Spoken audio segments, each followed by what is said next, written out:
আসসালামু আলাইকুম রহমতুল্লাহ।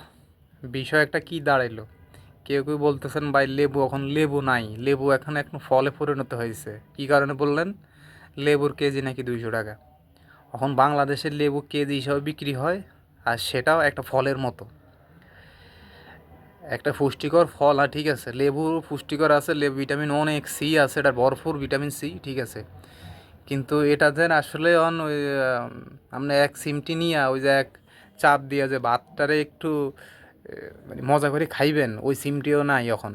শরবত তো দূরের কথা, এরম রমজানে আসছে, রমজানে যে একটা সারাদিন গলা শুকাইয়া একটু সন্ধ্যায় আজান দিলে ইফতারের সময় একটু গলাটা ভিজাইবেন, ওই সিস্টেম নাই এখন।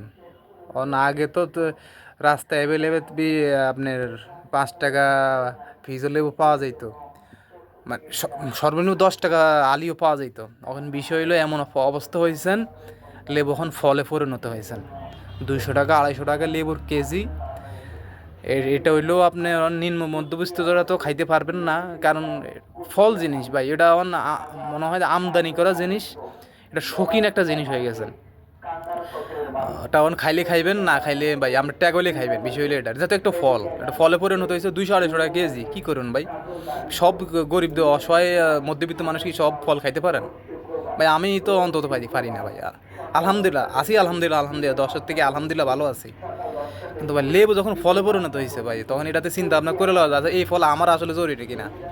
আসসালামু আলাইকুম রহমতুল্লাহ।